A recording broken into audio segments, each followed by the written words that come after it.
గుండుమల గ్రామానికి విచ్చేసిన ఆంధ్రప్రదేశ్ ముఖ్యమంత్రి వర్యులు గౌరవనీయులు పెద్దలు శ్రీ నారా చంద్రబాబు నాయుడు సార్ గారికి సభా వేదిక మీదకి సాధారణంగా ఆహ్వానిస్తున్నాం.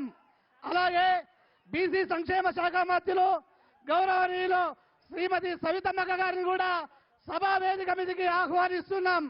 అలాగే వైద్య ఆరోగ్య శాఖ మంత్రులు గౌరవనీయులు శ్రీ సత్యకుమార్ యాదవ్ సార్ గారిని కూడా సభా వేదిక మీదకి సాధారణంగా ఆహ్వానిస్తున్నాం. అలాగే హిందూపురం పార్లమెంటు సభ్యులు గౌరవనీయులు పెద్దలు బీకే పార్సార్థ అన్నగారిని కూడా సభా వేదిక మీదకి సాధారణంగా ఆహ్వానిస్తున్నాం. అలాగే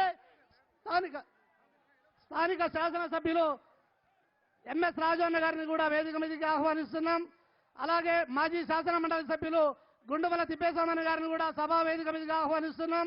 స్థానిక సర్పంచ్ కరియన్న గారిని కూడా సభా వేదిక మీదకి ఆహ్వానిస్తున్నాం. అలాగే ఇప్పుడు ఈ సభకు అధ్యక్షత వహించి ఈ సభా కార్యక్రమాన్ని ముందుకు నడపాల్సిందిగా స్థానిక శాసనసభ్యులు శ్రీ ఎంఎస్ రాజు అన్న గారిని కోరుచున్నాం.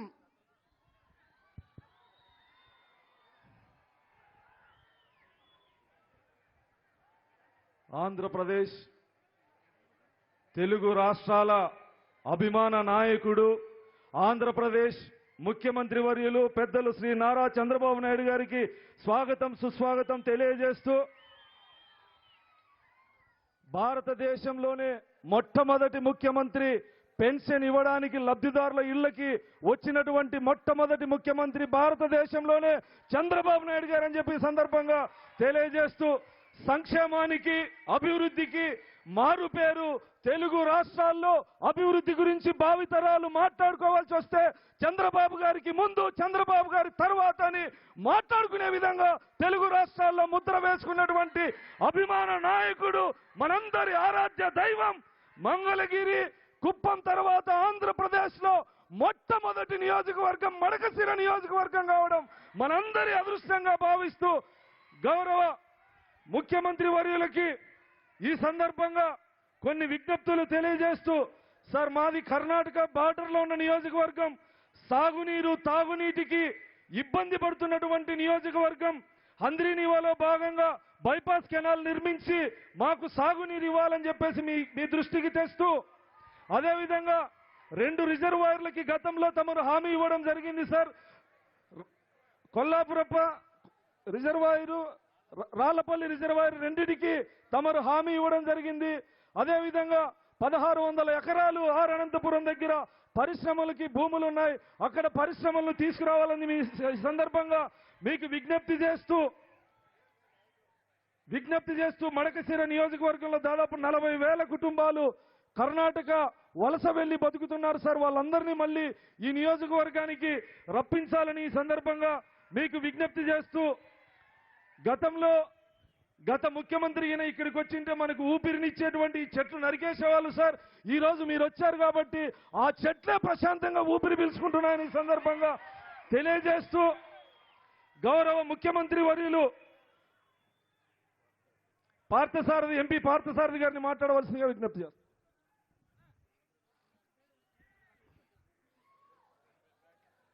గౌరవనీయులు పూజ్యులు పెద్దలు గౌరవ ముఖ్యమంత్రి నారా చంద్రబాబు నాయుడు గారి పాద పద్మాలకి నమస్కరిస్తూ వేదిక మీద ఉన్నటువంటి మంత్రివర్యులు అదేవిధంగా గుండమల తిప్పేస్వామి గారు సర్పంచ్ అదేవిధంగా ఆశేష ప్రజావాహినికి అందరు కూడా పేరు పేరున పాత్రికేయులు కూడా పేరు పేరున నాయక నమస్కారాలు. చాలా సంతోషం సార్. మా పార్లమెంటు పరిధిలో ఈరోజు మడకశిర వచ్చినందుకు మడకశిర ప్రాంత ప్రజల తరఫున మీ కృతజ్ఞతలు ధన్యవాదాలు తెలియజేస్తున్నాం సార్. ఇప్పుడు రాజు గారు చెప్పినట్టు మేమంతా కూడా పార్లమెంటు అసెంబ్లీ ఎన్నికల్లో ఇక్కడ హామీ ఇచ్చాం సార్. రేపు ప్రభుత్వం తప్పనిసరిగా వస్తుంది, ఈ ప్రాంతానికి సాగునీరు తీసుకొని వస్తాం, త్రాగునీరు ఇస్తామని హామీలు కూడా మీ తరఫున మేము ఇచ్చాం సార్. అవన్నీ కూడా నెరవేర్చాల్సినటువంటి అవసరం ఉంది సార్. అదేవిధంగా ఈ ప్రాంతంలో ఒక్క తోటలు ఎక్కువ పెట్టుకుంటారు సార్, ఒక్క తోటలు ఎక్కువ ఉంటాయి సార్ పంటలు. అదేవిధంగా ఇక్కడ సిరికల్చర్ అనేది కూడా ఇవి ఎక్కువగా ఉంటుంది సార్. ఇక్కడ ఒక ప్రాబ్లం ఉంది సార్. స్టేట్ గవర్నమెంట్ మన ప్రభుత్వ హయాంలో 3 లక్షల రూపాయలు మనం ఇస్తే కేంద్ర ప్రభుత్వం కూడా ఎన్ఆర్జీఎస్ కింద 3 లక్షలు అంటే 6 లక్షలు ఇచ్చేవాళ్ళు సార్. ఇప్పుడు రేట్లన్నీ పెరిగిపోయినాయి కాబట్టి దాదాపుగా 20 లక్షల రూపాయలు అవుతుంది సార్ షెడ్ కట్టాలంటే. అదేవిధంగా ఇంకొకటి ఏమంటే ఒక గైడ్ లైన్స్ అనేవి చాలా విచిత్రంగా ఉన్నాయి సార్. అవంతా కూడా పొలాల్లోనే ఈరోజు మల్బరీ షెడ్స్ కట్టమంటా ఉంటే చాలా ప్రాబ్లంగా ఉంటుంది సార్. ఇప్పుడు భార్యాభర్తలు ఇద్దరుంటే భర్త ఎక్కడైనా పోతే తోటలో ఉంటే ఒక మహిళ ఉండేదని కూడా చాలా ప్రాబ్లంగా ఉంది. కాబట్టి అది గైడ్ లైన్స్ కూడా మార్చాలి సార్. తర్వాత జింక్ షీట్లు మాత్రమే వేసుకోవాలని చెప్తున్నారు సార్. అది పక్కాగా కట్టుకునే అవకాశం ఉంటే పక్కా, లేకపోతే తీరు బండి వేసుకునే అవకాశం కూడా వెసులుబాటు ఇస్తే మా రైతులందరూ కూడా సంతోషపడతారు, ఈ ప్రాంత ప్రజలంతా కూడా సంతోషపడతారు సార్. తప్పకుండా అదేవిధంగా మాకు ఒక నేషనల్ హైవే సార్. ఇప్పుడు మాకు ఈ నేషనల్ హైవే ఇప్పుడు మాకు అనంతపూర్ బెంగళూరు హైవే నుండి ఇక్కడికి దాదాపు హిరియూరుకి టచ్ అయ్యే విధంగా ఒక 4 లైన్ రోడ్డు తీసుకొని వస్తే మాకు ఇప్పుడు దాదాపుగా పెనుగొండ మడకశిర మీదుగా రాత్రిపూట దాదాపు 2-3 వేల లారీలు పోతాయి సార్. అది కేరళ ప్రాంతానికి సిమెంట్ లారీలను వెళ్తుంటాయి సార్. చాలా ట్రాఫిక్ కూడా ఉంటుంది సార్. కాబట్టి ఇవన్నీ కూడా తప్పనిసరిగా మంజూరు చేయాలని ఈ సందర్భంగా కోరుకుంటూ సెలవు తీసుకున్నాం. Thank you. మైకి అవి రాసి నాకు కొద్దిగా ఒక కాగితంలో వేరేగా రాసి.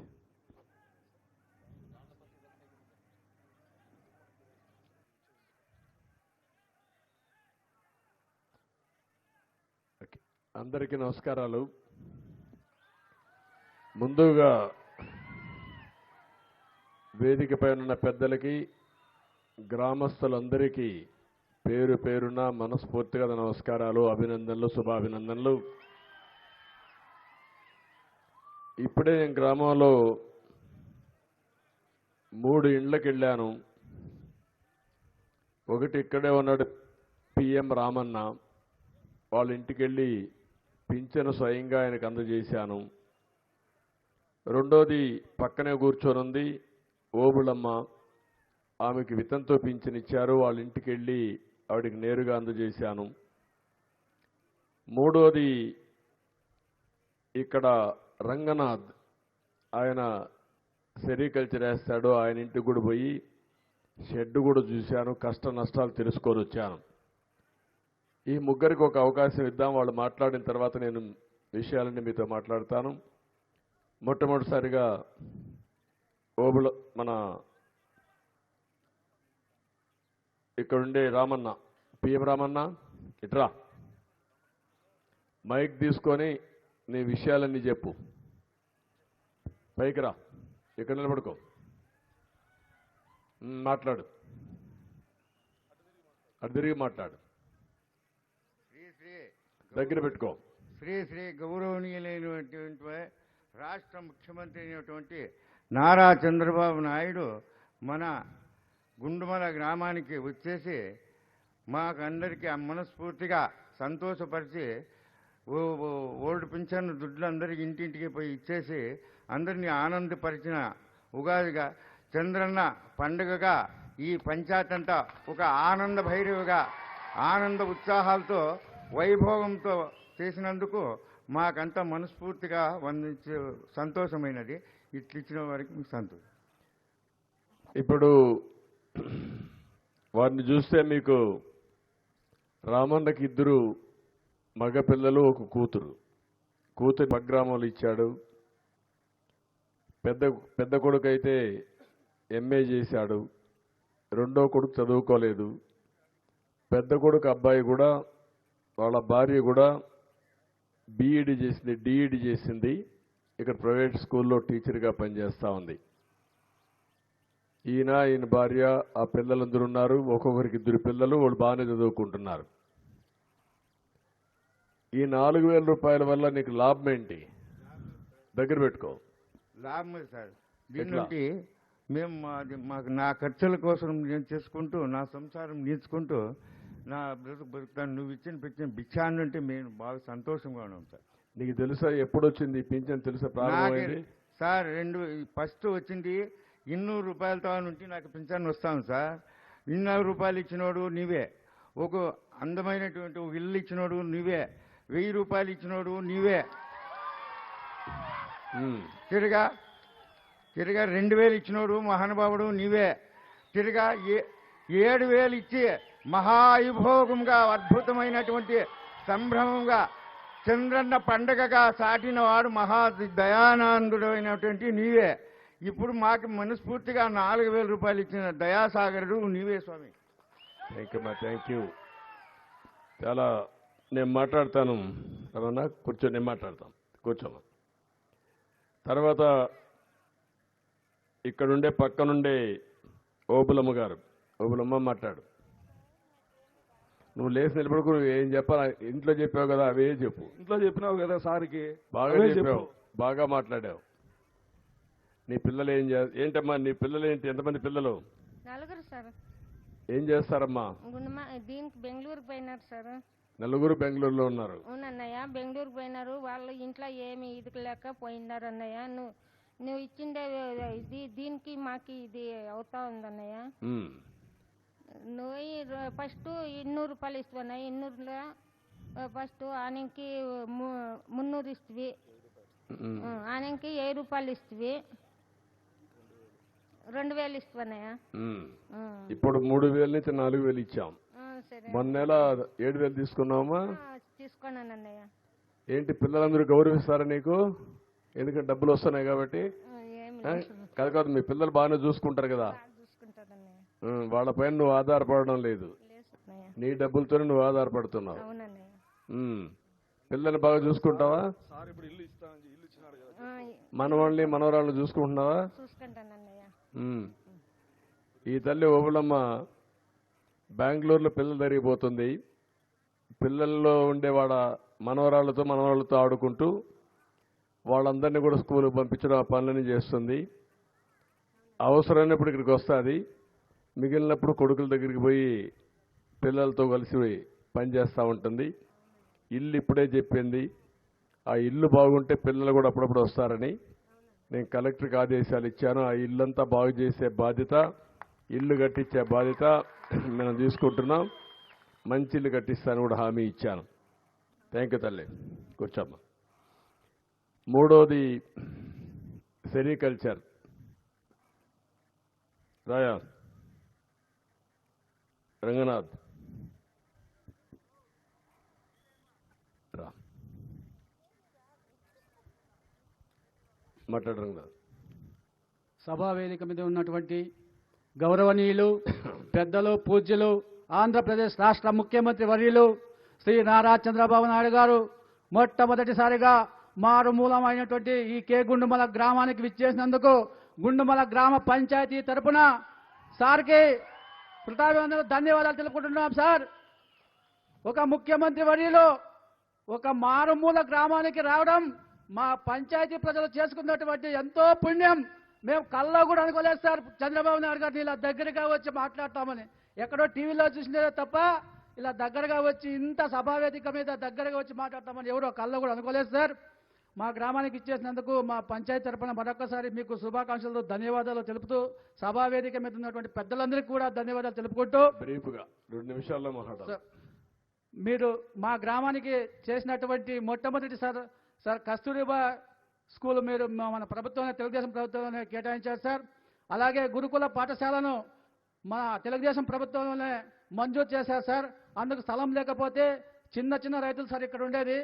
మా మాజీ శాసన మండలి సభ్యులు గౌరవనీయులు పెద్దలు తిప్పేస్వామి గారు 10 ఎకరాల భూమి ఇచ్చి ఆ గురుకుల పాఠశాలకు ఎంతో ఉదారంగా ఇచ్చారు సార్. అలాగే ఆసుపత్రిని మంజూరు చేశారు సార్ మా ప్రాంతానికి. దానికి కూడా భూమి లేకపోతే దాదాపు 2 ఎకరాల భూమిని మన తిప్పేస్వామి గారు ఇచ్చారు సార్. అలాగే ఇప్పుడు వెంకటరమణ స్వామి గుడి కట్టడానికి కూడా ఒక 6 ఎకరాల ల్యాండ్ తీసిపెట్టారు సార్. దానికి మీకు సహకారం కావాలి సార్. దయచేసి మా గ్రామాన్ని అభివృద్ధి పథంలో తీసుకొని, అలాగే సిరికల్చర్ డ్రిప్ ఇరిగేషన్ మన తెలుగుదేశం ప్రభుత్వం ఉన్నప్పుడు 2017లో 90% సబ్సిడీతో ఇచ్చేవారు సార్. ఆ సబ్సిడీని ఈ వైఎస్ఆర్ గవర్నమెంట్ వచ్చిన తర్వాత మొత్తం ఆపేశారు సార్. అసలు డ్రిప్ ఇరిగేషన్ సర్వనాశనం చేశారు సార్. అలా కాకుండా షెడ్లకు కూడా ఎక్కువ మొత్తం ఖర్చు అవుతుంది సార్. ఆ షెడ్లకు కూడా ఏమి ఇవ్వకుండా ఆపేశారు సార్. ఎన్ఆర్జీఎస్ బిల్లు కూడా ఇవ్వకుండా ఆపేశారు సార్. అలాగే ఇనిషియేటివ్ కేజీకి 50 రూపాయలు ఇచ్చి రైతులను ఆదుకున్నారు సార్. 700-800 రూపాయలు అమ్మినా కూడా మీరు వెంటనే 50 రూపాయలు ఇచ్చి ఆదుకున్నారు సార్. ఈ వైఎస్ఆర్ ప్రభుత్వం వచ్చిన తర్వాత మొత్తం 5 సంవత్సరాలు ఒక్క రూపాయి కూడా ఇవ్వకుండా రైతులను భ్రష్టు పెట్టించే కార్యక్రమం చేశారు సార్. ఇవన్నీ తమ దృష్టిలో పెట్టుకొని మా ప్రజలందరికీ రైతులు మల్బరీ రైతులందరికీ మరియు రీలర్ కూడా ఇన్సెంటివ్ ఆపేశారు సార్. రీలర్లు కూడా ఇన్సెంటివ్ మన ప్రభుత్వం ఉన్నప్పుడు కేజీకి 120 రూపాయలు ఇచ్చేసారు, అది కూడా ఆపేశారు. రీలర్లను మల్బరీ రైతులను కూడా పెద్ద మనసుతో ఆదుకుంటారని ఆశిస్తూ ఈ అవకాశం ఇచ్చిన పెద్దలందరికీ ధన్యవాదాలు తెలుపుకుంటున్నాం సార్. జై చంద్రబాబు, జై జై చంద్రబాబు. ప్రతి ఒక్క మండలానికి చెరువులన్నీ నింపి ఈ ప్రాంత రైతులను ఆదుకుంటారని, అదేవిధంగా ఈ మారుమూల ప్రాంతమైన ఈ మడక్సిరాను సస్యశ్యామలం చేస్తారని మేము ఈ సభా వేదిక ద్వారా మిమ్మల్ని, అదేవిధంగా మార్కెట్ సౌలభ్యం కూడా అమరాపురం మండలంలో అక్కడ అంతా విజిట్ చేసినారు సార్. అక్కడ ఏర్పాటు చేసి మాకు తోడ్పాటును అందిస్తారని ఈ సభాముఖంగా మేము విన్నవించుకుంటాం సార్ మీ ద్వారా. మీకు ఆలోచన ఉందా ఒక్కలకు ఆ ఫ్యాక్టరీ ఎంత అవుతుంది? అది సుమారు 10 crores కావచ్చు సార్. మార్కెటింగ్, ప్రాసెసింగ్ యూనిట్ అన్నీ పెట్టడానికి ల్యాండ్ అక్విజిషన్ కూడా కావాలి సార్. దాదాపు 10 ఎకరాలు 15 ఎకరాలు ల్యాండ్ కావాల్సి వస్తుంది సార్ మార్కెట్ ఏర్పరచేదానికి. మీరున్నప్పుడు సబ్జెక్ట్ కొంచెం అర్థం కాదు సార్. మీరున్నప్పుడు ఒకసారి శాంక్షన్ చేసినారు సార్. ఈ రాక్షస పాలన వైఎస్ఆర్ గవర్నమెంట్ వచ్చి నిర్వీర్యం చేసింది సార్. కాబట్టి మీరు దాన్ని త్వరితగతిన ఏర్పాటు చేసి ఈ ఒక్క రైతులందరికీ. మీకు రైతు అసోసియేషన్ సంఘం ఉందా? సంఘం ఇంకా లేదు సార్, సంఘం ఏర్పాటు చేసుకోలేదు సార్. ఎంతమంది రైతులు ఉంటారు? దాదాపు 1000 మంది రైతులు ఉన్నాం సార్. ఒక్క రైతులు అమరాపురం మండలం ఒక్కటే 1000 మంది ఉన్నాం సార్. మిగతా మండలంతా కలిపి దాదాపు 15,000 నుంచి 20,000 మంది ఒక్క రైతులు ఉన్నారు సార్. ఈసారి వర్షాభావ పరిస్థితి వల్ల ఎక్కువ తోటలు ఎండిపోయినాయి సార్. ఎన్ని సంవత్సరాలు పడుతుంది ఒక్కలు రావడానికి? అది 6 to 8 years మంచి క్రాప్ రావాలంటే 10 years పడుతుంది sir. 6 years growth sir. 6 years నుంచి అడపదడప ఒక చెట్టుకు ఒక 1/2 kg అట్లా వస్తుంది సార్. 10 yearsకి మంచి గ్రోత్ వచ్చి మంచి దిగుబడి వస్తుంది సార్. ఎంత దిగుబడి వస్తుంది? ఒక చెట్టుకు వచ్చి 3 kgల నుంచి దాదాపు 5 kgల వరకు వస్తుంది సార్ పర్ ప్లాంట్ నుంచి సార్. ప్లాంట్కి? అవును సార్. ఎకరాకి ఎన్ని ప్లాంట్స్ చేస్తారు? ఎకరాకు వచ్చి 450. అంటే స్పేసింగ్ కొంతమంది ఎక్కువ పెట్టుకుంటారు సార్. 10 పెట్టుకుంటే 350 అట్లా పడతాయి సార్. ఇప్పుడు మనకి ఎకరాకి ఎంత ఆదాయం వస్తుంది? ఎకరా ఆదాయం మామూలు ఖర్చులు కానీ అంత ఎంత అవుతుంది? యావరేజ్ మంచిగా క్రాప్ వస్తే సార్ ఒక ఎకరాకి 2 lakhs వరకు మిగులుతుంది సార్. అంతే సార్. అది ఎక్కువ ఖర్చు కూడా వస్తుంది సార్. ఇప్పుడు ఇక్కడ నేనేమంటానంటే గల్ఫ్ ఇండియా కూడా ఒక కార్యక్రమం తీసుకొచ్చారు. ఒక్కొక్క కమాడిటీ అంటే మీరు పండించే ఒక్కలకు క్లస్టర్గా తయారు చేయడం, రైతులందరూ కలిసి ఒక ప్రొడ్యూసర్స్ ఆర్గనైజేషన్ కింద కానీ ఒక ప్రైవేట్ వ్యక్తి వస్తే అది నష్టం ఏదైనా వస్తే దానికి కావాల్సిన ఇదంతా కూడా వాళ్ళు ఇస్తారు. వైబిలిటీ గ్యాప్ ఫండింగ్ రాష్ట్రం కేంద్రం ఇద్దరం కలిసి ఇస్తాం. దాన్ని ఒక ఇండస్ట్రీ కింద తయారు చేస్తారు. అది తయారు చేస్తే మీకు ఎవ్వరికీ నష్టం రాకుండా ఫ్యాక్టరీ పెట్టడం, ప్రాసెస్ చేయడం, మార్కెటింగ్ వాళ్ళు చేసి మీకు గిట్టుబాటు ధర ఇవ్వడం. అది బాగుందనుకుంటే మీలో మీ ఊళ్ళో పెట్టుకుంటే నాకేం అబ్జెక్షన్ లేదు, మీకే ఇప్పిస్తాం. మీరు రాకపోతే ప్రైవేట్ వాళ్ళు బయట వాళ్ళు వచ్చైనా పెట్టుకుంటానంటే ఒకరికి ఇస్తాం. అది ఇచ్చి ఈ ఒక్కలు పండించే రైతాంగానికి న్యాయం చేయాలి, గిట్టుబాటు ధర రావాలి, శాశ్వతంగా మీ సమస్య పరిష్కారం కావాలి. అప్పుడు కావాలంటే అక్కడనే మనం ఇంకా ఎక్కువ పండించారనుకో ఇక్కడే ఎందుకు ఒక్కలు వస్తున్నాయి, ఎక్కడ రావు పెద్దగా మన రాష్ట్రంలో. ఎందుకు అలవాటా లేకుంటే భూమిలో తేడా ఉందా? క్లైమేటేనా సార్? క్లైమేట్ వల్ల అది హాట్ క్లైమేట్ ఉంటే రాదు సార్. డిమాండ్ బాగుందా బయట? అవును సార్, అవును సార్, అవును సార్. కర్ణాటకకి వెళ్తుంది, ఎంత డిమాండ్ ఉందని. కాదు సార్, పెయింటింగ్ పోతా ఉంది సార్. ఇప్పుడు పెయింటింగ్ పోతా ఉంది, అవును సార్. బాగానే డిమాండ్ అయితే బాగుంది. అవును సార్. 40,000 35,000 ఎట్లా పోతుంది సార్. గ్రేడింగ్ బట్టి పోతుంది సార్. అది ఈ రెండేనా ఇంకేమైనా పంటలు ఉన్నాయి ఇక్కడ? ముఖ్యంగా సెరికల్చర్ ఒకటి, ఒక్కలు ఒకటి. దానిమ్మ ఉంది సార్. దానిమ్మ మూడోది. చింత కూడా బాగుందా? చింతకు ఇప్పుడు ఏం లేదు సార్ మార్కెట్. అది పీకదానికి ప్రాసెస్ చేసేదానికి ఎక్కువ సార్ లేబర్ చాలా, అందువల్ల అవును సార్. ఇప్పుడు చేర్లోనే వదిలేస్తా ఉన్నారు సార్. ఇప్పుడు అట్లా వదిలేస్తున్నారా? అవును సార్. ఇప్పుడు దానిమ్మ ఒకటి, 2 దానిమ్మ, మామిడి sir. Dry land horticulture sir. Okay, కూర్చోం. Thank you sir. అచ్చా, అది ఎక్కువ వస్తుంది, మళ్ళా హాట్ క్లైమేట్లో రాదు. అనంతపురం జిల్లాలో హిందూపూర్, మడక్స ఈ ప్రాంతాల్లో మాత్రం వస్తుంది. ఓకే. ఎకరాకు 4, మాది కూడా 15 ఎకరాలు ఉన్నారు. ఎకరాకు 5 లక్షలు వస్తుంది. ఓకే, అందరికీ నమస్కారం. బాగున్నారు అందరూ? ಎಲ್ಲರೂ ಚೆನ್ನಾಗಿದ್ದೀರಾ? మీరంతా బెంగళూరు అలవాటైపోయింది. Okay, good. అందరికీ మరొక్కసారి నమస్కారాలు. ఒక జవాబుదారీ పరిపాలన ఇవ్వాలని రాష్ట్రంలో ఎన్డీఏ పరిపాలన, కేంద్రంలో కూడా ఎన్డీఏ పరిపాలన ఉంది. ఇక్కడ చూస్తే ధర్మవరం నుంచి మిత్రుడు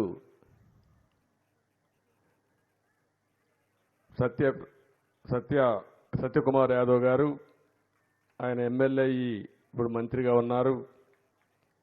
ఇంకొక పక్కన పవన్ కళ్యాణ్ గారు కూడా మినిస్టర్గా, డిప్యూటీ సీఎంగా ఉన్నారు. ఈ ప్రభుత్వం మీ అందరి కోసం చాలా స్పష్టంగా ఏది చేసినా ఒక జవాబుదారితనంగా ఉండాలి. ఇంకొక పక్కన అందరికీ తెలిసే విధానాలు ఉండాలనే ఉద్దేశంతోనే ఏ కార్యక్రమం చేసినా దాన్ని ముందుకు తీసుకుపోతున్నాం.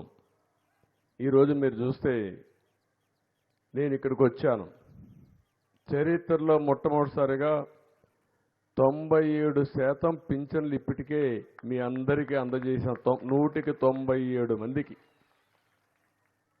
అంటే ఒకే రోజు ఉదయం ప్రారంభించి సాయంత్రానికి అర్హులందరికీ ఇంటి దగ్గరనే ₹1 తీసుకోకుండా, ఎవ్వరికి ఇబ్బంది లేకుండా పింఛన్లు ఇచ్చిన ఏకైక ప్రభుత్వం ఈ ప్రభుత్వాన్ని మీ అందరికీ విజ్ఞప్తి చేస్తున్నా.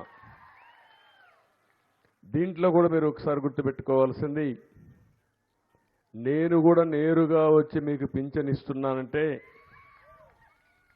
మంత్రులు కానీ, ఎమ్మెల్యేలు కానీ, కలెక్టర్లు కానీ, అధికార యంత్రాంగం కానీ బాధ్యతగా ఉండాలి, జవాబుదారీతనం ఉండాలి, మీకు ఎక్కడికక్కడ అందుబాటులో ఉండాలి అనే ఉద్దేశంతోనే ఈ కార్యక్రమానికి నేను శ్రీకారం చుట్టాను. అదే మరి ఇంకొక పక్కన మీరు చూస్తే ఈ పింఛన్ అనేది ఎప్పుడూ లేని విధంగా ఇస్తున్నాం. మొట్టమొదటిసారిగా నందమూరి తారక రామారావు గారు మొట్టమొదటిసారి ప్రారంభించారు. 84, 85లో ₹35 ప్రారంభించాం. ఇప్పుడు ₹4,000 వరకు మీకు పింఛన్ ఇచ్చే అవకాశం వచ్చింది. ఆ తర్వాత నేను 35 నుంచి ₹70 చేశాను. మళ్ళీ 2014 నేను ముఖ్యమంత్రి అవుతానే 200 నుంచి ₹1,000 చేసి, 1000 నుంచి ₹2,000 చేసి, ఇప్పుడు ₹3,000 నుంచి ₹4,000 చేసిన ఏకైక ప్రభుత్వం ఈ ప్రభుత్వం మీ అందరికీ. మొన్న నెలలో మీరు చూశారు, మీ అందరి కోసం ₹7,000 ఇచ్చాం. నేను ఒక మాట చెప్పాను, ఏప్రిల్ నుంచే మీకు పింఛన్లు ఇస్తామని చెప్పి ₹7,000 ఒక నెలలో పింఛన్ ఇచ్చిన పార్టీ ఈ ఎన్డీఏ పార్టీ. ఇంకొక పక్క అందరికీ పెంచాం, ఒకరిద్దరికి కాదు. సమాజంలో మీరు చూస్తే వృద్ధులున్నారు, వితంతులు ఉన్నారు, ఇలాంటి వాళ్ళందరికీ ₹4,000 ఇస్తున్నాం.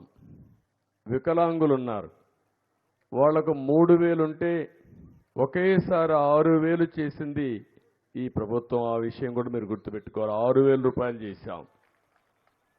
ఇంకొక పక్కన మీరు ఒకసారి చూస్తే ఎవరైతే సైనిక్ వెల్ఫేర్ పర్సన్స్ కానీ అలాంటి వాళ్ళకు కూడా ₹5,000 ఇస్తున్నాం. వీళ్ళు కాకుండా కొంతమంది ఎవరైతే ఈరోజు పెరాలసిస్ వచ్చి లేకపోతే ఇబ్బందుల్లో ఉండే వాళ్ళందరికీ ₹15,000 పింఛన్లు ఇస్తున్నాం. అంటే ఒక వ్యక్తికి మీరు ఊహించుకోవాలి, అంత మునుపంతా కూడా అలాంటి వాళ్ళు చాలామంది బయట రాలేరు, బెడ్కే పరిమితం అవుతారు, మంచానికే పరిమితం అవుతారు. వాళ్ళని చూసుకోవడానికి ఇంకొకరు కావాలి. ఓసారి విధి వక్రీకరిస్తుంది. అలాంటప్పుడు వాళ్ళు సఫర్ కావడమే కాకుండా కుటుంబ సభ్యులు కూడా సఫర్ అయ్యే పరిస్థితి వచ్చినప్పుడు ఆ కుటుంబాన్ని ఆదుకోవాలని ఒక్కొక్కరికి 15,000 రూపాయలు పింఛన్ ఇచ్చిన ప్రభుత్వం ఈ ప్రభుత్వం అని చెప్పి కూడా నేను మీకు తెలియజేస్తున్నా. ఎవరికైనా లెప్రసీ కానీ ఇవన్నీ ఉంటే వాళ్ళకి 6,000 రూపాయలు ఇస్తున్నాం, దాన్ని కూడా ఆదుకుంటున్నాం. ఇంకొక పక్కన మీరు చూస్తే చాలామందికి కిడ్నీ సమస్య ఇలాంటి సమస్యలు వచ్చుంటే అలాంటి వారికి 10,000 రూపాయలు ఇస్తున్నాం. ఒక బాధ్యత కలిగిన ప్రభుత్వం, ఆ బాధ్యతతో ప్రతి ఒక్కరిని ఆదుకోవడం కోసం ముందుకు పోతూ ఈ కార్యక్రమానికి శ్రీకారం చుట్టాం. మీరందరూ ఒక్కసారి ఆలోచిస్తే పోయిన నెల 4,408 కోట్ల రూపాయలు ఇచ్చాం.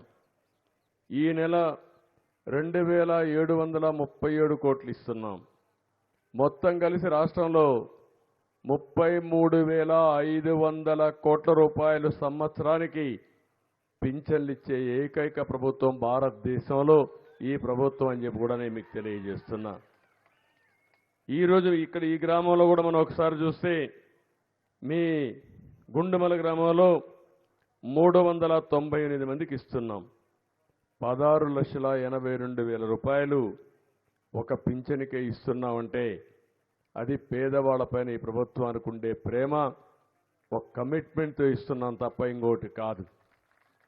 మీరు ఒక విషయం మనం గుర్తుపెట్టుకోవాల్సింది, ఈ ప్రభుత్వం పేదల ప్రభుత్వం, మీకు అండగా ఉంటాం. మొన్న ఎలక్షన్లో నేను చూశాను, ఎప్పుడూ చరిత్రలో రానంత గెలిపించిన ఘనత మీకే దక్కింది. ఉమ్మడి అనంతపూర్ జిల్లాలో 14 సీట్లుంటే 14 గెలిపించారు. 2 పార్లమెంట్లుండే 2 పార్లమెంట్లు గెలిపించారు. 8 ఉమ్మడి జిల్లాలో 100% సీట్లు గెలిపించారు.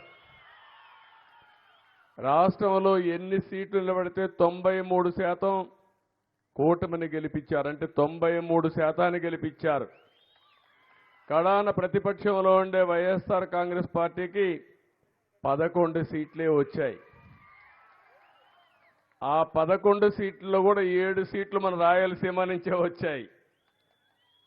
ఎందుకంటున్నానంటే ఈ మాట, రాయలసీమకు ద్రోహం చేసిన వ్యక్తులకు మీరు ఓట్లేసి గెలిపించారు, కొన్నన్నా గెలిపించారు. మీరు ఒక విషయం గుర్తుపెట్టుకోవాలి, పాలన ఎలా ఉండకూడదో 5 ఏళ్లు పాలన మీరు చూశారో అలాంటి వ్యక్తులు వాళ్ళు. ఈరోజు పాలన ఏ విధంగా ఉండాలనో చేసి చూపించే కూటమి ఈరోజు మేమని చెప్పి నేను మీకు తెలియజేస్తున్నా. అందుకే ఏ పని చేసినా జవాబుదారీగా తనంగా చేస్తాం. ఇప్పటికే మీరు చూస్తే వర్షం కూడా పడతా ఉంది, శుభ సూచకం. ఈరోజు పర్ల వరుణదేవుడు కరుణించాలి, కానీ కొంచెం మబ్బులైతే ఉన్నాయి. గడిచిన 5 సంవత్సరాలు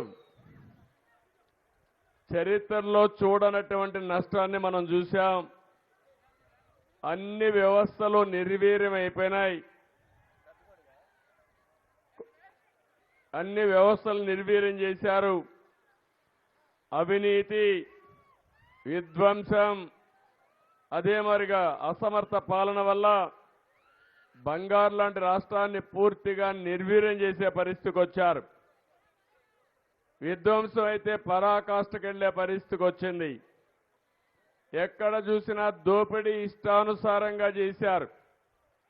ప్రజల ఆస్తులకు రక్షణగా ఉండవలసిన వ్యక్తులు ప్రజల ఆస్తుల్ని ఎక్కడికక్కడ దోచుకుని మనలందరినీ కూడా ఇబ్బంది పెట్టే పరిస్థితికి వచ్చారు.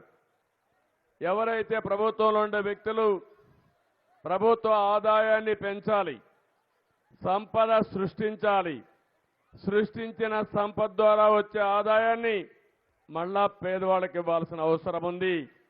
అది కూడా ఇవ్వకుండా నిర్వీర్యం చేసి ఈరోజు ఆదాయం అయితే నిల్లు, అప్పులైతే ఫుల్ చేసే పరిస్థితికి వచ్చారు. విలాసవంతమైన జీవితానికి అలవాటయ్యారు. ఒక విషయం మీరు చూడండి, రాయలసీమలో రైతులకు డ్రిప్ ఇరిగేషన్ ఇవ్వలేరు. ఒక్క సాక్షి పేపర్కు 403 కోట్ల రూపాయలు అడ్వర్టైజ్మెంట్కి ఇచ్చుకున్నారు. ఎవడబ్బ సొమ్మని అడుగుతున్నా మీ ద్వారా ఈ ఆనాటి ప్రభుత్వాన్ని. అంటే మీకు భయం కానీ లేకపోతే రేపు రాబోయే రోజులు ఏమైనా జరుగుతుందని కానీ భయం లేకుండా పోయారు. మనకు రోడ్లు వేయలేరు, ఇక్కడ రిజర్వాయర్లు కట్టలేరు.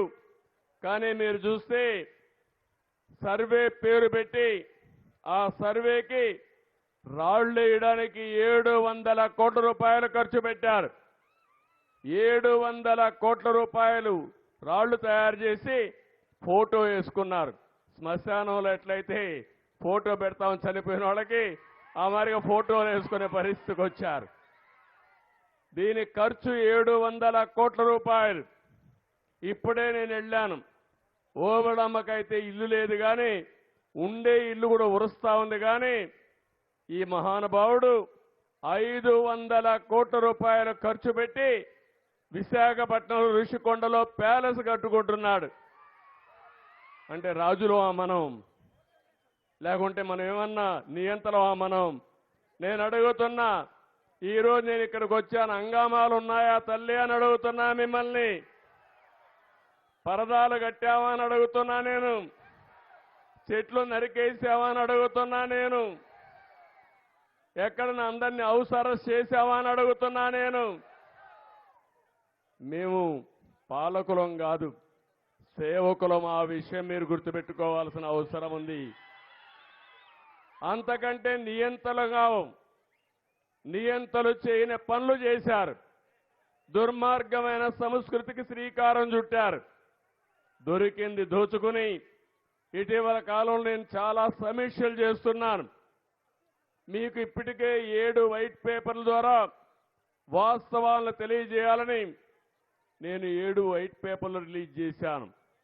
మళ్ళీ ఇప్పుడు మీ యొక్క మెరుగైన సేవలు అందించడానికి, ఆదాయాన్ని పెంచడానికి మీకు కార్యక్రమాలతో ముందుకు పోయే పరిస్థితికి వచ్చాం. నేను ఒకే విషయం అడుగుతున్నాను. ఒకప్పుడు అనంతపురం జిల్లా కరువు జిల్లా. నేను కూడా ఒకప్పుడు ముఖ్యమంత్రిగా ఉండి ఈ జిల్లాలో నీళ్లు లేకపోతే కరువు వస్తే పశువులకు క్యాంపులు పెట్టే సందర్భం ఉంది. కనీసం పశువులను మేపుకోలేమంటే, ఇంటి దగ్గర గడ్డి లేదంటే ఏం చేయాలో తెలియకుండా ఎక్కడన్నా చెరువులుంటే, రిజర్వాయర్లుంటే అక్కడ తీసుకుపోయి అక్కడే మీ పశువులకు క్యాంపులు పెట్టి తర్వాత కరువు పోయిన తర్వాత మీకు పంపించిన రోజులు గుర్తుపెట్టుకోవాలి మీరు. ఇంకొక విషయం మీరు చూస్తే, ఎప్పుడు కూడా ఎన్టీ రామారావు గారు ఆలోచించేవారు, నీళ్ళిస్తే బంగారు పండించే రైతాంగం ఈ అనంతపురం జిల్లాలో ఉంది. ఒకప్పుడు రాళ్లసీమగా చేశారు పాలకులు. కానీ ఈరోజు నేను హామీ ఇస్తున్నా, అలాంటి రాళ్లసీమని రతనాల సీమగా చేసే బాధ్యత మాది. ఈరోజు ఇక్కడ చూశారు 2 ఉదాహరణలు. ఒకటి, భగవంతుడు మంచి వాతావరణం ఇచ్చాడు. ఇక్కడ బెంగళూరు క్లైమేట్ ఉంది. ఇక్కడ పట్టు పరిశ్రమ బ్రహ్మాండంగా వస్తుంది. పట్టు పరిశ్రమ చేసుకుంటే ఎకరాకు 1,00,000 నుంచి 2 లక్షల రూపాయల ఆదాయం వస్తుంది. ఒక ఎకరాకు 4-5 మందికి ఉపాధి కల్పించే అవకాశం వస్తుంది. ఈరోజు మనం చూసాం, మనం మంచి పని చేస్తున్నాం కాబట్టి వరుణ దేవుడు కూడా సహకరించాడు. మన మీటింగ్ అయినాక మళ్ళా వర్షం వస్తుంది.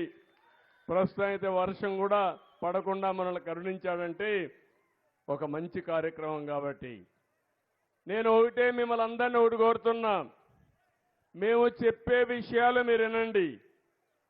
విన్న తర్వాత మీ ఇంట్లో కూడా చర్చ చేయండి. మేము చెప్పింది వాస్తవం అయితే దాన్ని అనుకరించండి. మీ జీవితాలను బాగు చేసే బాధ్యత మాదని మరొకసారి హామీ ఇస్తున్నా. కొంతమందికి అబద్ధాలు చెప్పడం పుట్టుకతో వచ్చిన విద్య. అబద్ధాలతోనే బతికిపోవాలనుకుంటారు. కానీ వాళ్ళ మాట నమ్మితే మాత్రం కుక్క తోక పట్టుకొని గోదావరి ఈదినిట్టే. మొన్నే అదే జరిగింది. ఇక్కడ మీరందరూ ఉన్నారు, కనీసం నవ్వుతున్నారు. 5 ఏళ్ళు నవ్వారా అని అడుగుతున్నా మిమ్మల్ని. ఎక్కడన్నా మీటింగ్ పెట్టుకున్నారని అడుగుతున్నా. ముఖ్యమంత్రి వస్తే బలవంతంగా స్కూళ్ళన్నీ క్లోజ్ చేస్తాడు. ఇప్పుడు నేనేమన్నా క్లోజ్ చేశాను స్కూళ్ళు? బలవంతంగా రమ్మనే పరిస్థితుంది. ఇప్పుడు బలవంతంగా రమ్మన్నా నేను? మీరు స్వచ్ఛందంగా వచ్చారా లేదా అని మిమ్మల్ని అడుగుతున్నా. అంటే ఒక ముఖ్యమంత్రి అనే వ్యక్తి బలవంతంగా ఇంటికి ఒకరు రావాలంట. ఆయన రాజు కాబట్టి ఆ రాజును చూడడానికి. ఒక దుర్మార్గమైన పాలన. పింఛనిస్తే 10,000 కొన్ని లక్షల మంది రావాలంట ఆయనకి. బటన్ నొక్కుతాడు. వాళ్ళ ఇంట్లో నుంచే నొక్కొచ్చు బటన్ నొక్కాలంటే. కానీ అందరిని రమ్మని బలవంతంగా బస్సులు పెట్టి బలవంతం చేసి ఎండల్లో ఇబ్బందులు పెట్టిన రోజులు మనం చూశాం. నేను మీ దగ్గరికి వస్తా, నా దగ్గరికి మీరు రావాల్సిన అవసరం లేదని మరొక్కసారి విజ్ఞప్తి చేస్తున్నా. నా బాధంతా ఒకటే. 2014-19లో రాష్ట్రం విడిపోయిన తర్వాత నేను ఆలోచించాను. ఆ రోజు హైదరాబాద్ కూడా నేనే అభివృద్ధి చేశా. ఈరోజు హైదరాబాద్ తెలంగాణకు వెళ్ళింది. తెలుగువారు అక్కడున్నారు. ఇక్కడుండే తెలుగువారు ఇబ్బంది పడుతున్నారని నేను ఆ రోజు ఆలోచించి ఒక పక్క సాగునీటికి 68,000 కోట్ల రూపాయలు ఖర్చు పెట్టాను. ఇక్కడే మీరు ఒకసారి చూడండి. హంద్రీ నీవా 5 సంవత్సరాల్లో 68,000 కోట్ల రూపాయలు ఖర్చు పెట్టిన పార్టీ. నేను అడుగుతున్నా, ఎంత ఖర్చు పెట్టారు? ఇప్పుడు కనీసం 400 కోట్లు కూడా 5 ఏళ్లలో ఖర్చు పెట్టలేని పరిస్థితి వచ్చారు. అదే మాదిరిగా ఈ మడకసిర కాలువ నేనే తీసుకొచ్చాను. నీళ్లు కూడా ఇచ్చింది నేనే ఇచ్చాను. ఇదే కాదు, మీరు ఒకసారి చూస్తే అనంతపూర్ జిల్లాలో ఎప్పుడూ కరువు జిల్లా. నేను ఒకసారి పంటలు కూడా సరిగా రాని పరిస్థితి ఉంటే, రైతులకు పెట్టిన గిట్టుబాటు కూడా రాకపోతే కనీసం ఇన్పుట్ సబ్సిడీ ఇవ్వాలని ఇన్పుట్ సబ్సిడీ కూడా నేనే ప్రారంభించిన రోజులు నాకు జ్ఞాపకం ఉన్నాయి. అదే మరిగా పింఛన్ ఇస్తా ఉంటే అన్ని ప్రాంతాల్లో 2-3 ఎకరాల నిబంధన ఉంటే అనంతపూర్కి మాత్రం 10 ఎకరాల వరకు నిబంధన కూడా ఇది చేసి మీకు పింఛన్ ఇచ్చిన పార్టీ తెలుగుదేశం పార్టీ ఆ రోజు. ఇంకో పక్క మీరు చూస్తే ఇక్కడ నీళ్లు లేవు కాబట్టి డ్రిప్ ఇరిగేషన్ ఇచ్చాను. అది కూడా 90% డ్రిప్ ఇరిగేషన్ ఇచ్చిన పార్టీ తెలుగుదేశం పార్టీ ఆ రోజు. అవునా కాదా? ఒక్కసారి ఆలోచించుకోండి. 1 ఎకరాకు వాడే నీళ్లు 2.5 ఎకరాలకు వాడుకోవచ్చని మనం అవన్నీ ఇచ్చాం. ఈ రాష్ట్రంలో తక్కువ వర్షపాతం పడే ప్రాంతం అనంతపూర్ జిల్లా, ఉమ్మడి జిల్లా. ఇప్పుడు సత్యసాయి జిల్లా 552 మిల్లీమీటర్లు పడుతుంది. భూమి అయితే 47 లక్షల ఎకరాలుంది. దీంట్లో సాగు అయ్యేది 11 లక్షల ఎకరాల భూమి. కానీ దాంట్లో సాగునీరిచ్చే భూమి చూస్తే 2 లక్షల ఎకరాలు కూడా లేదు. 5 ఏళ్లలో మీరు ఒకసారి చూసినప్పుడు 12,500 కోట్ల రూపాయలు ఖర్చు పెట్టి హంద్రీ నీవా అక్కడి నుంచి మీరు చూసినప్పుడు మొత్తం అన్ని ప్రాజెక్టులు కూడా జీడిపల్లి కానీ, బైరివాని తిప్ప కానీ, ఇంక పేరూరు కానీ, జీడిపల్లి, పేరూరు, గొల్లపల్లి రిజర్వాయర్ని, గుంతకల్లు, మడకసిర బ్రాంచ్ కెనాల్ని, చెర్లోపల్లి, మారాల ఇవన్నీ నేనే ప్రారంభించాం. దానన్నీ చాలా వరకు పూర్తి చేశాం. ఒకసారి లాభం మీరు ఒకసారి చూస్తే ఒక్క గొల్లపల్లి రిజర్వాయర్ని పూర్తి చేసి కియా మోటార్ని తీసుకొచ్చి కరువు జిల్లా ఎడారిగా మారిపోతుందనే జిల్లాలో కియా మోటార్ని పరిగెత్తించిన ఘనత ఆనాటి ప్రభుత్వం. అవునా కాదా అని మిమ్మల్ని అడుగుతున్నా. అదే మరి యూనివర్సిటీస్ అన్నీ పెట్టాం. ఈరోజు నాకు అనిపిస్తుంది ఈ జిల్లాలో కానీ నీరిస్తే అన్ని రాష్ట్రంలో అన్ని ప్రాంతాల కంటే దేశంలోని అగ్రస్థానంలో ఉండబోయే జిల్లా ఇది. పండ్ల తోటలన్నీ వస్తాయి ఇక్కడ. మంచి పంట వేసుకుంటే ఎకరాకు 2 లక్షలు 3 లక్షలు 4 లక్షలు కూడా వస్తుంది. ఈరోజు ఉదయమే శ్రీశైలం వెళ్ళాను, మల్లన్న దర్శనం చేసుకున్నాను, కృష్ణమ్మ తల్లికి ఆరతి ఇచ్చాను. అక్కడి నుంచి బయలుదేరి మీ దగ్గరికి వచ్చాను, మీ దర్శనం చేసుకున్నాను. మీరు ఇక్కడ ఒక విషయం గుర్తుపెట్టుకోవాలి, మనమందరం కూడా ప్రకృతిని ఆరాధించాలి, నదుల్ని ప్రేమించాలి. ఎక్కడికక్కడ మనమందరం కూడా అలాంటి నదులకు ఆరతులు ఇవ్వడం ఒక ఆనవాయితీగా తీసుకోవాల్సిన అవసరం ఉంది. ఇది మన సంస్కృతిలో ఒక భాగం. నేను అందుకే గోదావరి పుష్కరాలు చేస్తే అక్కడ హారతి ప్రవేశపెట్టాను. కృష్ణా పుష్కరాలు చేస్తే అక్కడ హారతికి ప్రవేశపెట్టాం. ఆ హారతి పుష్కరాల సందర్భంలో ఘాట్లు కట్టి ఆ నదిలో పుణ్యస్థానాలు చేసి తద్వారా మనం దేవుణ్ణి ప్రార్థించాం. ఎక్కడైతే పుష్కరాలు జరుగుతాయో అక్కడ దేవతలందరూ వస్తారని మన పూర్వీకులు చెప్పిన మాట, అది వాస్తవం అని కూడా నేను మీ అందరికీ తెలియజేస్తున్నా. నేను అందుకనే ఈరోజు మీరు చూసినప్పుడు నాకు ఎంతో ఆనందం కలిగింది. 20 సంవత్సరాల్లో ఎప్పుడు కూడా శ్రీశైలం రిజర్వాయర్ ఫుల్గా జూలై నెలలో, మొట్టమొదటిసారిగా జూలై నెలలోనే శ్రీశైలం పూర్తయిందంటే నాకు చాలా ఆనందంగా ఉంది, గర్వపడుతున్నా, సంతోషిస్తున్నా. పోయిన 2 సంవత్సరాలు వర్షాలు లేవు, నీళ్లు లేవు, ఇరిగేషన్ పైన శ్రద్ధ లేదు. ఈరోజు నేను వచ్చానని చెప్తున్నా, ఈ యొక్క మడకసరికే కాదు అనంతపురం జిల్లాని సస్యశ్యామలం చేసే బాధ్యత మాది. నీళ్లు ఇస్తాం, పండ్ల తోటల్ని ప్రోత్సహిస్తాం, మల్బరీని ప్రోత్సహిస్తాం, వాణిజ్య పంటలైనటువంటి ఒక్కలాంటి పంటలను ప్రోత్సహిస్తాం.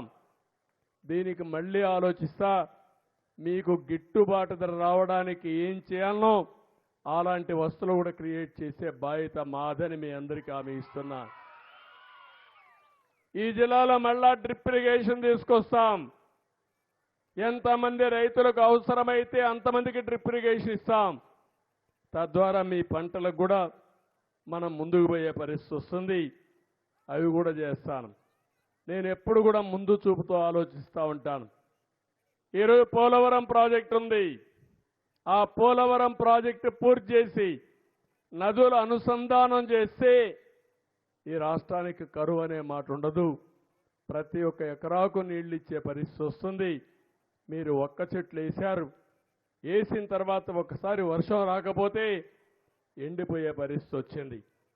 అదే కానీ అందరి నీవా పూర్తి చేసి నీళ్లు తీసుకొచ్చి ఏ రైతు అయితే ఒక్క వేసుకోవాలంటాడో అలాంటి వాళ్ళందరికీ ఇవ్వగలిగితే ఎంత ఆదాయం వస్తుంది, ఎంతమందికి ఉపాధి వస్తుంది, మీ జీవితాలు ఏ విధంగా మారతాయో ఒక్కసారి ఆలోచించుకోవాల్సిన అవసరం ఉంది. మన భవిష్యత్తు మార్చుకోవడం మన చేతుల్లో ఉంది. నేను అందుకే ఒక మాట చెప్పాను, నీరు సంపద సృష్టిస్తుంది, ఆ సంపద ఆదాయాన్ని పెంచుతుంది. ప్రభుత్వానికి ఆదాయం వస్తే ఈ నిరుపేదలకి పింఛన్లు ఇచ్చేదానికి అవకాశం వస్తుంది, ఈ పిల్లల్ని బాగా చదివించడానికి అవకాశం వస్తుంది. ఆదాయం రాకపోతే అప్పులు తెస్తే అప్పుల ఉబులో కూరకపోతాం. గడచిన 5 సంవత్సరాలు జరిగిన పాలన మీరు చూస్తే 9,74,000 కోట్ల రూపాయలు అప్పు చేశారు. 72,000 కోట్ల రూపాయలు సంవత్సరానికి వడ్డీ అసలు మనం కట్టాలి. అంటే ఎక్కడ తెస్తామని అడుగుతున్నాను నేను. కానీ ఇప్పుడు తప్పదు, మనం కష్టపడాలి, అప్పు కట్టాలి, మళ్ళా మీకు సంక్షేమాన్ని చేయాలి. అందుకే నేను మిమ్మల్ని అందరినీ కోరేది, దుర్మార్గుల వల్ల మన జీవితాలు ఎంత నష్టపోతాయో ఇది ఒక ఉదాహరణ అని చెప్పి నేను మీకు తెలియజేసుకుంటున్నా. ఇంకొక విషయం కూడా నేను మిమ్మల్ని అందరికీ విజ్ఞప్తి చేస్తున్నాను.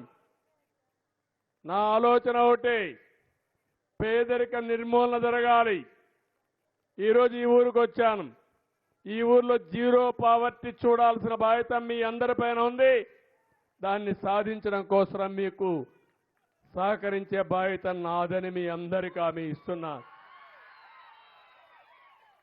పేదవాళ్ళందరికీ పింఛన్లు ఇస్తేనో సంక్షేమ కార్యక్రమాలు ఇస్తానో సమస్య పరిష్కారం కాదు, కానీ అవి ఇవ్వాలి. శాశ్వతంగా పేదరికం పోతే మీ ఆర్థిక వెసులుబాటు వస్తే చాలా వరకు న్యాయం జరిగే పరిస్థితి వస్తుందని చెప్పి కూడా నేను మీకు తెలియజేసుకుంటున్నా.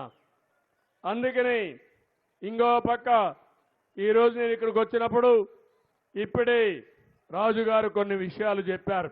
ఎమ్మెల్యేగా ఉన్నటువంటి రాజుగారు ఇక్కడ నాయకులందరూ అందరి నీవా పథకంలో భాగంగా ఉండే మడకసర నియోజకవర్గంలో గుడిబండ మండలం రాళ్లపల్లి వద్ద, మళ్ళీ రోళ్ల మండలం రత్నగిరి వద్ద రిజర్వాయర్లు కట్టించే బాధ్యత మాది.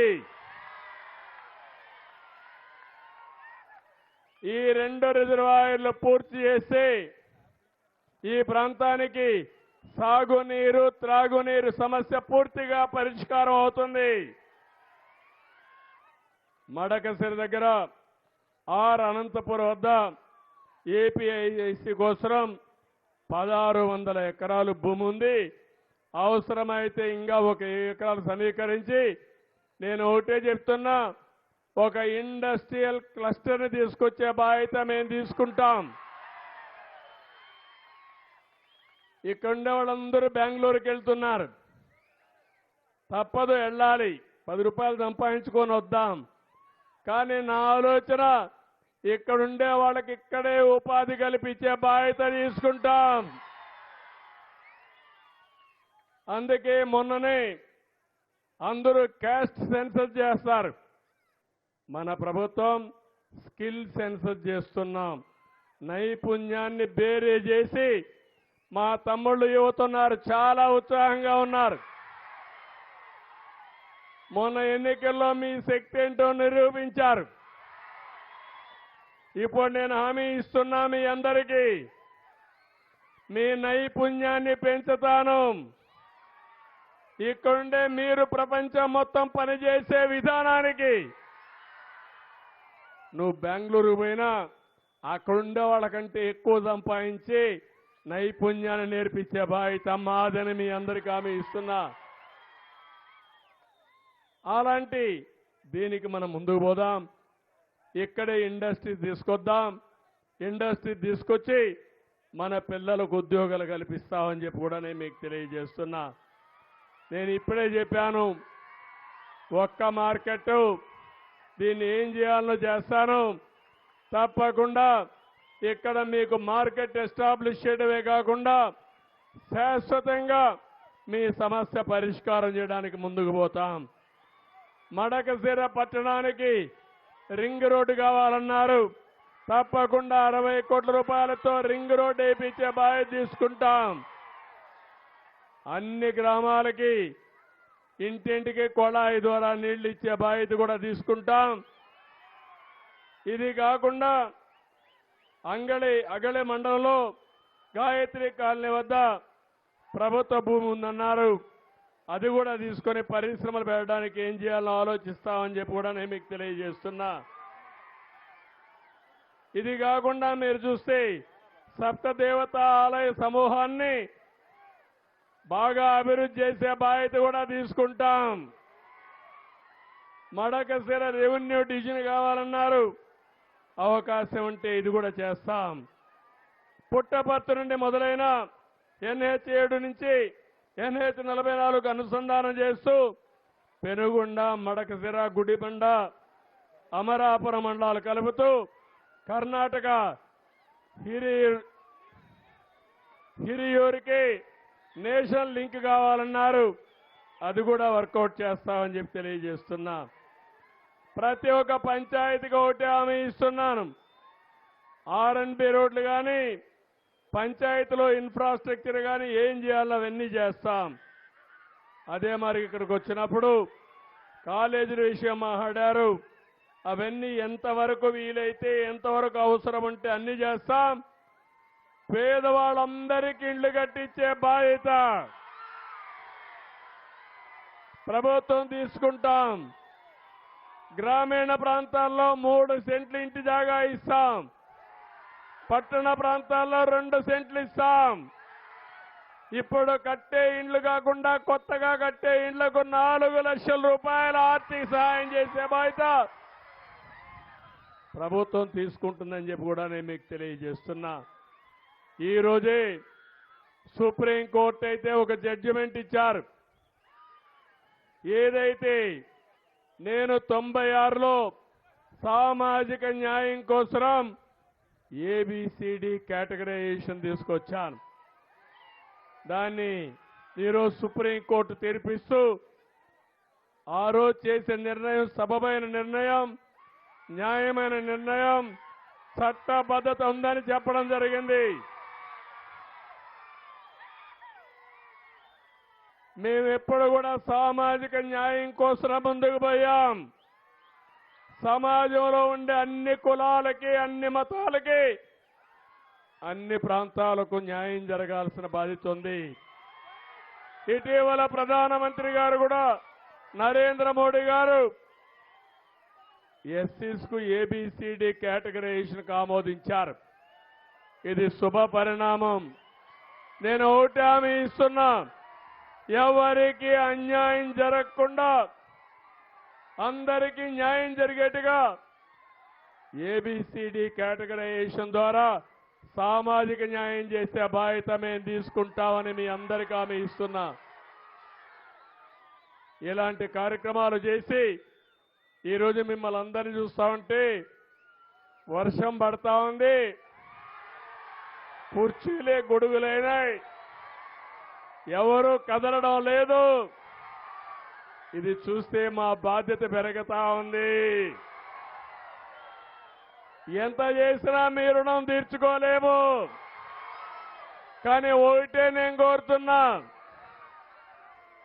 పేదరికం లేని సమాజాన్ని నిర్మాణం చేస్తాం. నేను ఏ పని చేసినా మీకోసమే ఆలోచిస్తా, పేదవాడి కోసమే ఆలోచిస్తా. రెండోది, నేను ఏ ఒక్కరి వాడిని కాదు, మీ అందరి వాడిని. మీరు బాగుంటే చూసి ఆనందపడాలని ఏకైక ఆలోచన తప్ప వేరే ఆలోచన లేదు. సంపద సృష్టిస్తాం, పేదరిక నిర్మూలన చేస్తాం, మా తమ్ముళ్ళని ప్రపంచంలోని అగ్రస్థానంలో పెట్టే బాధ్యత తీసుకుంటాం, రైతులను ఆదుకుంటాం, పేదవాళ్ళకు అండగా ఉంటాం, మా ఆడబిడ్డలకు కూడా న్యాయం చేసే బాధ్యత తీసుకుంటానని మరొక్కసారి అందరికీ హామీ ఇస్తూ, మళ్ళీ ఇక్కడ భూమి ఉంది, ఒక సోలార్ ప్రాజెక్ట్ కూడా అవకాశం ఉంది. దానికి మీరు మందికి రండి. ఏం తమ్ముళ్ళు ఊహించుకుంటే మన ఊర్లోనే కరెంట్ ఉత్పత్తి చేసుకునే పరిస్థితికి వచ్చాం. రాబోయే రోజుల్లో మీ సబ్స్టేషన్లోనే కరెంట్ ఉత్పత్తి చేసి మీ వ్యవసాయానికి, మీ ఇళ్లకు కరెంట్ ఇచ్చే బాధ్యత మాది. ఎప్పుడన్నా వర్షాలు వచ్చి ఎండ లేకపోతే బయట నుంచి కరెంట్ వస్తుంది తప్ప, లేకపోతే మన ఊర్లోనే కరెంట్ ఉత్పత్తి చేసుకుందాం. ఇలాంటి వినూత్నమైన కార్యక్రమాలతో ముందుకు పోతాం. నాకు కావాల్సింది మీ ఆశీస్సులు కావాలి. దొంగలను నమ్మద్దండి, మళ్ళీ మోసపోవద్దండి. మోసపోతే నష్టపోయేది మనమే, అవునా కాదా? అందుకే మళ్ళా ఒకసారి కోరుతున్నా, రాష్ట్రం మొత్తం ఒకే రోజు ఇప్పటికే 97% పింఛన్లు ఇచ్చామంటే అది పేదవాళ్ల పట్ల మాకుండే అభిమానం. ఇంకా నేను చెప్పినటన్నీ కూడా చేస్తాను. ఆగస్టు 15వ తారీఖున అన్నా క్యాంటీన్ కూడా ఓపెన్ చేస్తాం. పేదవాడికి 5 రూపాయలకి భోజనం పెట్టే బాధ్యత తీసుకుంటాం. ఆ తర్వాత అన్ని కార్యక్రమాలు కూడా ఏదైతున్నాయో నేను ఒకటే హామీ ఇస్తున్నా. కష్టపడతాం, సంపాదిస్తాం, ఆదాయాన్ని పెంచుతాం. పెంచిన ఆదాయాన్ని పేదవాళ్లకు మళ్లీ పంచే కార్యక్రమం నిరంతరం కొనసాగుతుంది. నేను అందుకనే ఒక కొత్త కార్యక్రమం చెప్పాను. ఈరోజు మన వాళ్ళు ఇక్కడికి వస్తే ఒకటి మాట్లాడారు, మా రోడ్డు నేషనల్ హైవే కావాలి అని ఇప్పుడే అన్నారు. నేషనల్ హైవే మీరే డబ్బులు కడుతున్నారు అంటే ఎవరైతే ఆ రోడ్లో కారులో పోతారో అలాంటి వాళ్ళు డబ్బులు కడుతున్నారు. పేదవాళ్ళు మాత్రం ఆటోల్లో పోయినా, స్కూటర్లో పోయినా, ఎడ్ల బండిలో పోయినా, ట్రాక్టర్లో పోయినా డబ్బులు కట్టే పరిస్థితి ఉండదు. నేను అందుకనే అది PPP model, public private partnership అని ఎవరైతే బాగా డబ్బులు సంపాదించిన పైనుండే 10%, కింద నుండే 20% సహాయం చేయాల్సిన బాధ్యత ఉంది. పేదవాళ్ళకు అండగా ఉండవలసిన బాధ్యత ఉంది. ఇది జరిగితే ఈ దేశంలో పేదరికం అనే మాట ఉండదు. నేను ఎప్పటికప్పుడు ఒకటి హామీ ఇస్తున్నా. ఈరోజు నా సంకల్పం పేదరికం లేని దేశం, పేదరికం లేని రాష్ట్రం, పేదరికం లేని గ్రామం. ఇది సాధించడానికి ఏం చేయాలని ఆలోచిస్తాం. మీరు కూడా పూర్తిగా సహకరించండి. మీరు సహకరిస్తే ఏదనుకున్నా ఒక మంచి సంకల్పం ఉంటే దేవుడు కూడా సహకరిస్తాడు. అలాంటి సంకల్పం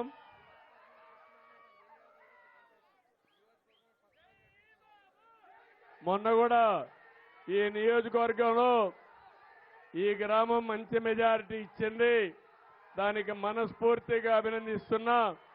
ఇప్పుడు ఎమ్మెల్యే కూడా రాజు ఒక సమర్థుడు, ఎప్పుడు పోరాటాల యోధుడు. ఇప్పుడు అభివృద్ధి పైన పోరాడమంటున్నా. మడకసిరని ఒక ఆదర్శ నియోజకవర్గంగా తయారు చేయడానికి మీకు అండగా నిలబడమంటున్నా. ఆయనకి ఏం కావాలో చేసే బాధ్యత మాదని